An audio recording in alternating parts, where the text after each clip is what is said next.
Good morning student. आज हम लोग कक्षा 10 के भूगोल विषय के अध्याय 1 का संसाधन एवं विकास नामक पाठ का अध्ययन करेंगे।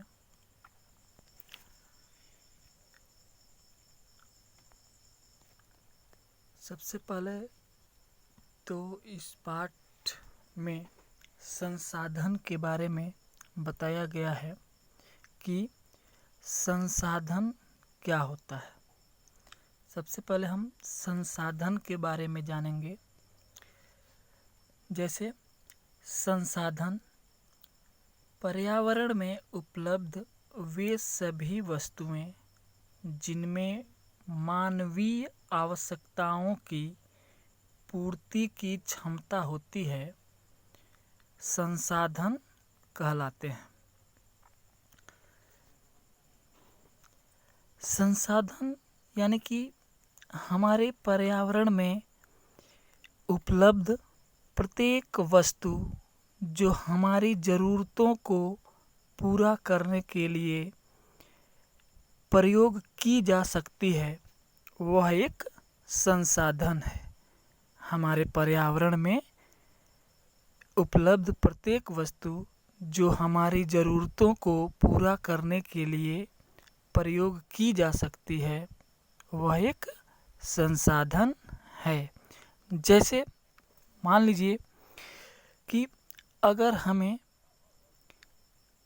कार को ड्राइव करना है, कार को चलाना है, तो उसके लिए हमें चाहिए पेट्रोल, क्योंकि बिना पेट्रोल के कार नहीं चलेगी।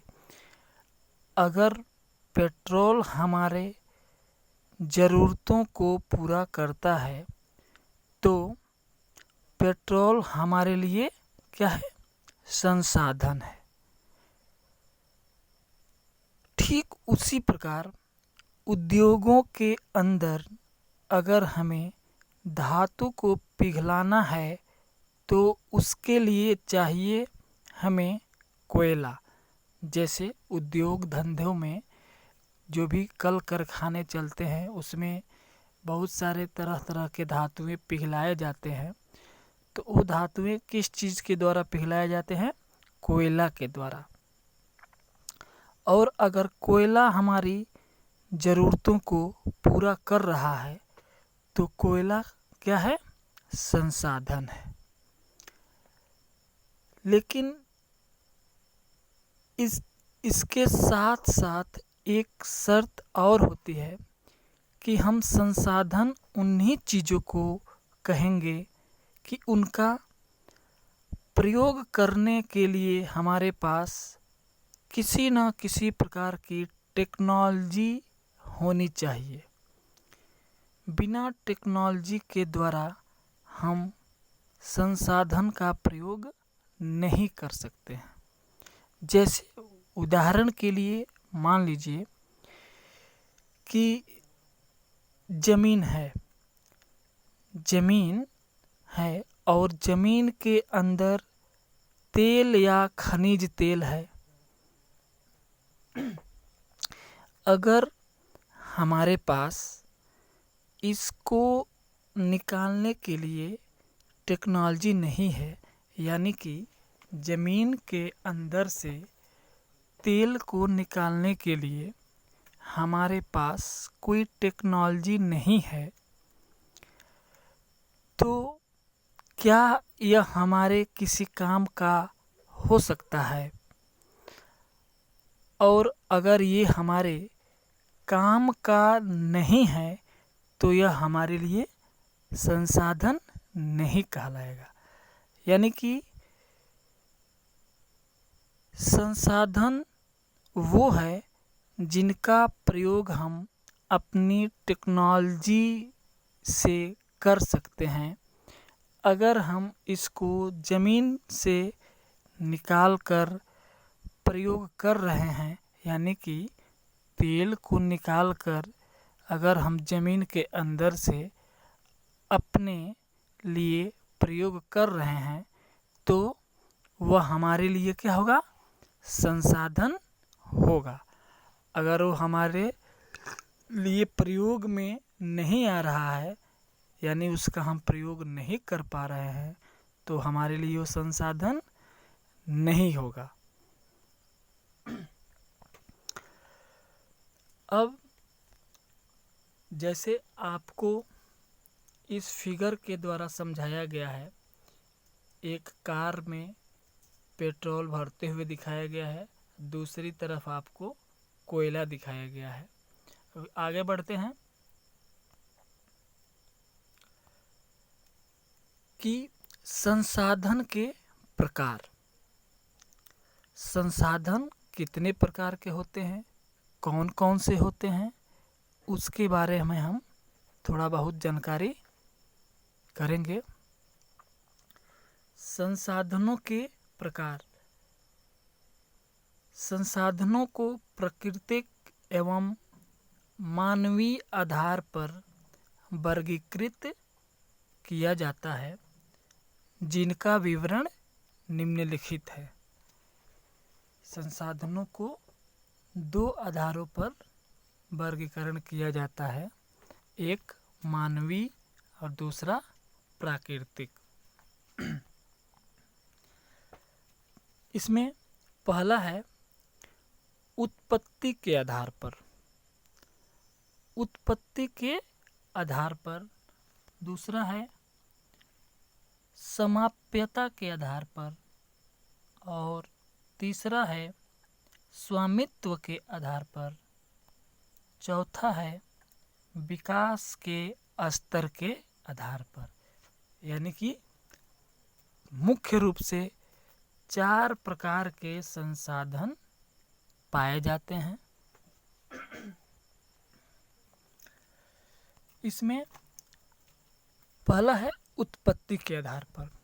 उत्पत्ति का मतलब होता है कि इसकी उत्पत्ति कहाँ से हुई है या इसकी प्राप्ति हमें कहाँ से हुई है। तो इसमें पहला पॉइंट है उत्पत्ति के आधार पर, यानी कि उत्पत्ति के आधार पर संसाधनों को 2 वर्गों में विभाजित किया जाता है। कितने वर्गों में? 2 वर्गों में। पहला क्या है? जैव संसाधन। जैव संसाधन ऐसे संसाधन होते हैं जो हमें जीव जंतुओं से मिलते हैं, जैसे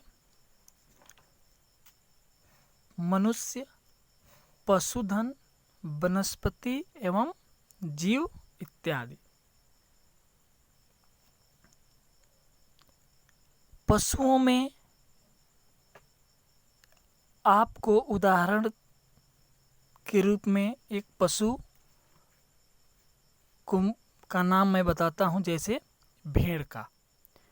भेड़ से अगर हम ऊन प्राप्त कर सकते हैं, दूध प्राप्त कर सकते हैं, तो ये हमारे लिए संसाधन है, क्योंकि उसका प्रयोग हम अपने लिए कर रहे हैं, तो वो हमारे लिए संसाधन का काम करेगा। जैसे भेड़ के बाल से ऊन बनता है और ऊन को हम अपने तमाम तरह के कामों में प्रयोग करते हैं। उसी प्रकार वनस्पति, जैसे वनस्पति है पेड़ पौधे, पेड़ से हम फल प्राप्त कर सकते हैं, सब्जियां प्राप्त कर सकते हैं, तो ये सब हमारे लिए क्या है? संसाधन है। अब दूसरा पॉइंट क्या है?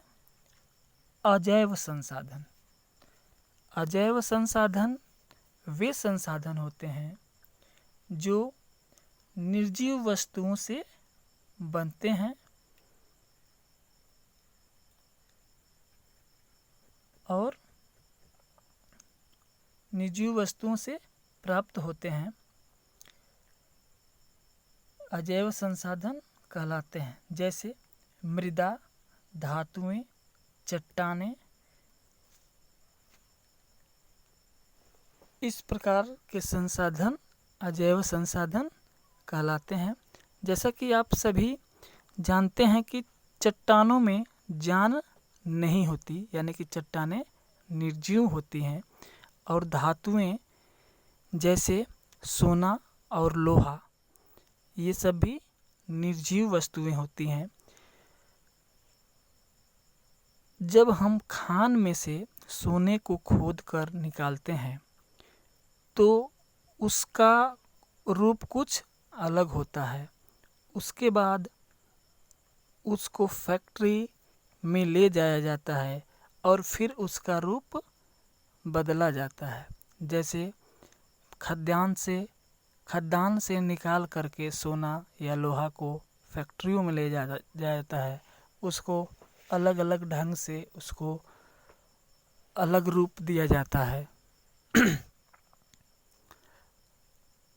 उसके रूप को बदला जाता है, तब जाकर सोना निकाला जाता है। चट्टान से ठीक उसी प्रकार से लोहा को भी खान से प्राप्त किया जाता है। और जब लोहा कच्चा होता है तब उसे लौह अयस्क कहा जाता है। अब आप ये बात समझ गए होंगे कि जैव संसाधन कौन कौन से हैं और अजैव संसाधन कौन कौन से हैं। अगला है समाप्यता के आधार पर। समाप्यता के आधार पर संसाधनों को 2 वर्गों में विभाजित किया जाता है। कितने वर्गों में? 2 वर्गों में विभाजित किया जाता है। समाप्यता का मतलब होता है लिमिट, यानी कि वह कितने दिन तक हमारे पास रह सकता है या कितने मात्रा में हमें प्राप्त हो सकता है, उसकी क्या लिमिट है।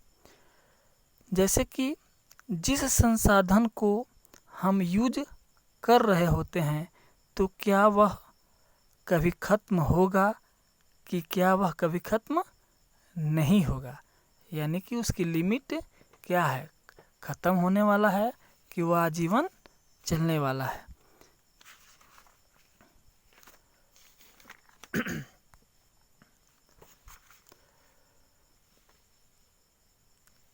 इसमें हमारा पहला पॉइंट है नवीकरणीय संसाधन। नवीकरणीय ऐसे संसाधन होते हैं जो कभी खत्म नहीं होते, यानी कि इसका लिमिट अनलिमिट है, जो कभी खत्म होने वाला नहीं है। ऐसे संसाधन को हम नवीकरणीय संसाधन कहते हैं, जैसे सौर ऊर्जा और पवन ऊर्जा। ये ऐसे संसाधन हैं जो कभी खत्म नहीं होते हैं। जैसे कि इसका अगर हम प्रयोग करते हैं तो ये दोबारा से हम इसको प्राप्त कर सकते हैं या दोबारा हम इसका यूज या प्रयोग कर सकते हैं। ये खत्म होने वाला नहीं है। दूसरा पॉइंट है इसमें अनवीकरणीय संसाधन।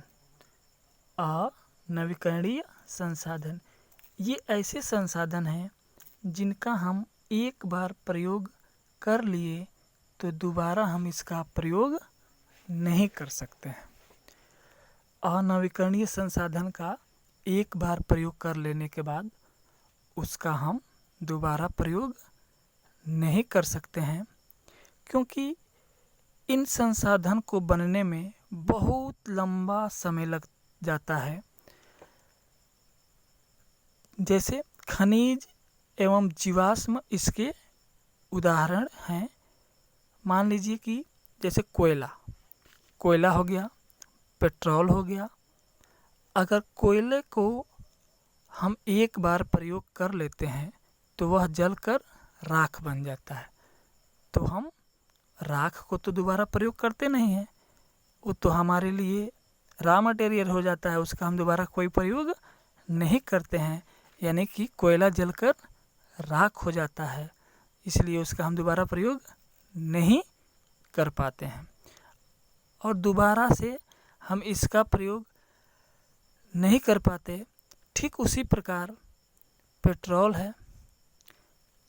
पेट्रोल यह एक बार जो कि जल जाता है तो फिर दोबारा से हम इसका प्रयोग नहीं कर पाते, यानी कि न कोयले का ही हम दोबारा प्रयोग कर सकते हैं एक बार यूज करने के बाद, और न हम पेट्रोल का ही एक बार प्रयोग करने के बाद हम उसका दोबारा प्रयोग कर सकते हैं।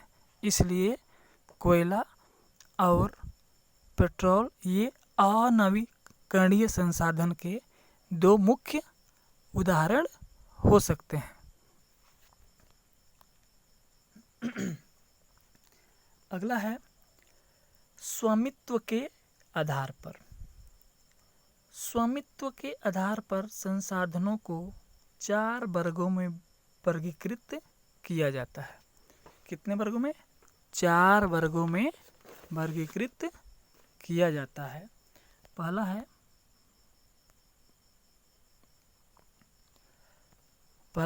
व्यक्तिगत संसाधन। व्यक्तिगत संसाधन वे संसाधन हैं जो निजी व्यक्तियों के स्वामित्व में होते हैं, यानी कि जो संसाधन व्यक्तिगत रूप से अपने निजी स्वामित्व में होते हैं उन्हें व्यक्तिगत संसाधन कहते हैं। जैसे बागान, चारागाह भूमि, तालाब और कुओं का जल आदि निजी व्यक्तिगत संसाधन के उदाहरण है, क्योंकि बागान का कोई एक मालिक होता है, उसी तरह तालाब का भी कोई एक मालिक होता है, मतलब इसको लोग अपने निजी संसाधन के रूप में प्रयोग करते हैं। उसी तरह दूसरा है सामुदायिक संसाधन। सामुदायिक संसाधन वे संसाधन हैं जिनका स्वामित्व समुदाय के सभी सदस्यों के पास समान रूप से उपलब्ध होता है, यानी कि सामुदायिक यानी कि सबका, यानी कि सभी लोगों का उस पे बराबर अधिकार होता है। इस प्रकार के संसाधन को हम सामुदायिक संसाधन कहते हैं। जैसे गांव की चारण भूमि। चारण भूमि का मतलब कि गांव का जो आम गैर मजरूआ ज़मीन होता है, जो कि सभी लोगों का उस पर अधिकार होता है, किसी एक पर्सनली व्यक्ति का अधिकार उस पर नहीं होता है। जैसे शमशान भूमि। शमशान भूमि जो होता है वो भी किसी एक का नहीं होता है, वो सामुदायिक रूप से होता है, सबका होता है। तथा शहरों में सार्वजनिक पार्क, पिकनिक स्पॉट, खेल का मैदान आदि इस प्रकार के संसाधन जो होते हैं वो सामुदायिक संसाधन कहलाते हैं। तीसरा है राष्ट्रीय संसाधन।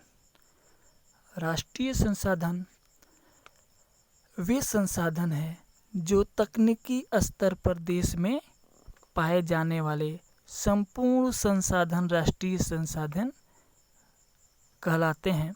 इन संसाधनों पर देश की सरकार का कानूनी अधिकार होता है। राष्ट्रीय संसाधन पर देश की जो सरकार होती है उसका कानूनी रूप से अधिकार होता है। खनिज संसाधन वन एवं वन्य जीव, जल तथा राजनीतिक सीमा के अंदर संपूर्ण भूमि राष्ट्रीय संपदा के अंतर्गत आती है, यानी कि राष्ट्रीय भूमि, जल, वन्य जीव, वन, खनिज संसाधन, इस प्रकार के जो संसाधन है वो राष्ट्रीय संसाधन कहलाते हैं। अगला है अंतर्राष्ट्रीय संसाधन। अंतर्राष्ट्रीय संसाधन इन संसाधनों पर संचालन एवं स्वामित्व का अधिकार अंतर्राष्ट्रीय संस्थानों के पास रहता है। यानी कि जो भी अंतर्राष्ट्रीय संसाधन होते हैं उस पर अनेकों प्रकार की अंतर्राष्ट्रीय संस्थाएं हैं और उनका अलग अलग कार्य है, अलग अलग उनका क्षेत्र है। तो अंतर्राष्ट्रीय जो संस्थाएं हैं उनका अंतर्राष्ट्रीय संसाधनों पर अधिकार होता है। जैसे कि उदाहरण के रूप में हम देख सकते हैं, तटरेखा से 200 किमी की दूरी का क्षेत्र के बाद खुले महासागरीय संसाधनों पर किसी देश का अधिकार नहीं होगा। ऐसे संसाधनों का उपयोग अंतर्राष्ट्रीय आधिकारिक संसाधनों की सहमति के बाद ही संभव हो पाता है। जैसे मान लीजिए किसी देश की सीमा है, महासागर है, सागर है, उस देश की सीमा से 200 किलोमीटर की दूरी के बाद जो महासागर में और अंदर तक दूरी है उस पे अंतर्राष्ट्रीय जो संस्थान होते हैं बिना उनकी मंजूरी लिए हम उसमें प्रवेश नहीं कर पाते हैं। इसलिए उस पे अंतर्राष्ट्रीय संस्थानों का अधिकार होता है। इस प्रकार के संसाधनों को अंतर्राष्ट्रीय संसाधन कहा जाता है। अगला है विकास के स्तर के आधार पर। विकास के स्तर के आधार पर संसाधनों को 4 भागों में बांटा जाता है। इसमें पहला है संभावी संसाधन। संभावी संसाधन वे संसाधन हैं जो किसी प्रदेश में उपस्थित होते हैं परंतु उनका विकास उचित रूप से नहीं हुआ है। यानी कि जो किसी प्रदेश विशेष में उपस्थित तो होते हैं परंतु उनका विकास उचित रूप से यानी कि पूरी तरह से अभी नहीं हुआ है, यानी उसका विकास होने की संभावना की जाती है, संभावना व्यक्त की जाती है। इस प्रकार के संसाधन को संभावी संसाधन कहते हैं। जैसे गुजरात और राजस्थान में पवन और सौर ऊर्जा उत्पादन की अपार संभावना है परंतु इनका उचित रूप से विकास नहीं हुआ है। यानी कि गुजरात और राजस्थान राज्य में पवन ऊर्जा और सौर ऊर्जा उत्पादन करने की अपार यानी कि असीमित संभावनाएं हैं परंतु अभी उनका पूरी तरह से विकास नहीं हुआ है, इसलिए वहाँ संभावना व्यक्त की जा रही है। इस प्रकार के संसाधन को संभावी संसाधन कहते हैं जो कि विकास के स्तर के अंतर्गत आते हैं। अगला है विकसित संसाधन। विकसित संसाधन वे संसाधन हैं जिनका सर्वेक्षण किया जा चुका है और उनके प्रयोग की गुणवत्ता और मात्रा निर्धारित की जा चुकी है, वे विकसित संसाधन कहलाते हैं। यानी कि विकसित संसाधन जिनका सर्वेक्षण यानी कि उसकी जांच पड़ताल की जा चुकी है और उनके उपयोग की गुणवत्ता और मात्रा भी निर्धारित हो चुकी है, इस प्रकार के संसाधन को विकसित संसाधन कहते हैं। जैसे कोयला और पेट्रोलियम। जैसे कोयला और पेट्रोलियम का सर्वेक्षण यानी कि उनका जांच पड़ताल, उनका एरिया, कहाँ कोयला मिलेगा, कहाँ से पेट्रोल निकलेगा, उसका सर्वेक्षण किया जा चुका है। इस प्रकार के संसाधन विकसित संसाधन के अंतर्गत आते हैं कि तकनीकी उपलब्धता एवं पहुंच का स्तर संसाधन की गुणवत्ता विकास को निर्धारित करता है। अगला है भंडार। भंडार मतलब कि पर्यावरण में उपलब्ध वे पदार्थ जो मानव की आवश्यकताओं की पूर्ति कर सकते हैं, परंतु उपयुक्त प्रौद्योगिकी के अभाव में उसकी पहुंच से बाहर हैं। मतलब कि वो पर्यावरण में उपलब्ध हैं, हमारे आसपास के वातावरण में वो पदार्थ उपलब्ध हैं जो मानव की आवश्यकताओं की पूर्ति कर सकते हैं, यानी कि वो उनके संसाधन के रूप में कार्य कर सकते हैं, परंतु उपयुक्त प्रौद्योगिकी यानी कि टेक्नोलॉजी के अभाव में वो हमारे पहुंच से बाहर हैं, यानी कि वो संचित हैं, वो भंडार हैं, उसका हम भविष्य में प्रयोग कर सकते हैं, लेकिन अभी टेक्नोलॉजी के अभाव में उसका प्रयोग हम नहीं कर पा रहे हैं। इस प्रकार के जो भी संसाधन होते हैं वो भंडार संसाधन के अंतर्गत आते हैं। उदाहरण के लिए जल दो ज्वलनशील गैसों यानी कि हाइड्रोजन और ऑक्सीजन का यौगिक है तथा यह ऊर्जा का मुख्य स्रोत बन सकता है। यानी कि दो ज्वलनशील गैस हाइड्रोजन और ऑक्सीजन का यौगिक यानी कि उसका मिश्रण ऊर्जा का मुख्य स्रोत बन सकता है, परंतु इस उद्देश्य से इसका प्रयोग करने के लिए हमारे पास जो जरूरी तकनीकी यानी कि टेक्नोलॉजी होनी चाहिए वो अभी नहीं है, या उसका ज्ञान नहीं है कि कैसे उसका हम मिश्रण करेंगे, कैसे उससे हम ऊर्जा का उत्पादन करेंगे। जब तक उसके बारे में कोई टेक्नोलॉजी का पता नहीं चल जाता है तब तक वो भंडार के रूप में पड़ा रहेगा। अगला है संचित कोष। यह भंडार का वह भाग है जो तकनीकी ज्ञान के द्वारा भविष्य की आवश्यकताओं के अनुसार उपयोग किया जा सकता है। जैसे कि नदियों के जल को विद्युत पैदा करने में प्रयुक्त किया जा सकता है, परंतु वर्तमान में इसका उपयोग सीमित पैमाने पर ही हो रहा है। यानी कि बहुत बड़े पैमाने पर भी हमको भविष्य में अगर विद्युत की आवश्यकता पड़ती है तो नदियों के जल से हम बड़े पैमाने पर यानी कि विस्तृत रूप में बड़े बड़े जल विद्युत परियोजनाएं स्थापित करके और ऊर्जा का हम उत्पादन, विद्युत का उत्पादन कर सकते हैं। वर्तमान में यह हो रहा है लेकिन वो सीमित क्षेत्र में हो रहा है। इस प्रकार बांधों में जल, वन आदि संचित कोष हैं जिनका उपयोग भविष्य में किया जा सकता है। ये रहा आपके संसाधन और संसाधन के जो प्रकार हैं, उनके जो भेद हैं, उनके उपभेद हैं। संसाधन कौन कौन से होते हैं, कौन से उसके उपभेद होते हैं, इसका अध्ययन हम लोग आज की क्लास में किए। फिर अगले क्लास में अगले पॉइंट के बारे में हम लोग अध्ययन करेंगे। इसमें आप लोग को कुछ क्लास वर्क दिया जा रहा है, कक्षा कार्य दिया जा रहा है, उसको आप लोग इस क्लास में जो भी चीज़ बताई गई है उसी से रिलेटेड है, उसको आप लोग कर लीजिए। पहला प्रश्न है जैव संसाधन के 2 उदाहरण लिखिए। जैव संसाधन के कितने उदाहरण? 2 उदाहरण आपको लिखना है।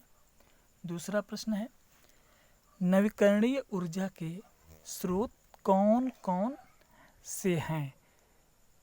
जैसा आप लोग को अभी बताया गया है कि नवीकरणीय और अनवीकरणीय ऊर्जा के कौन कौन से स्रोत होते हैं, तो इसमें आपको लिखना है नवीकरणीय ऊर्जा। तीसरा क्वेश्चन है अनवीकरणीय ऊर्जा के स्रोत कौन कौन से हैं, यानी कि अनवीकरणीय ऊर्जा के स्रोत कौन कौन से हैं उसके बारे में लिखना है। अगला क्वेश्चन है कि राष्ट्रीय संसाधन के 2 उदाहरण बताइए। अभी आप लोग को बताया गया है कि राष्ट्रीय संसाधन कौन कौन से होते हैं, उसके 2 उदाहरण आपको बताना है।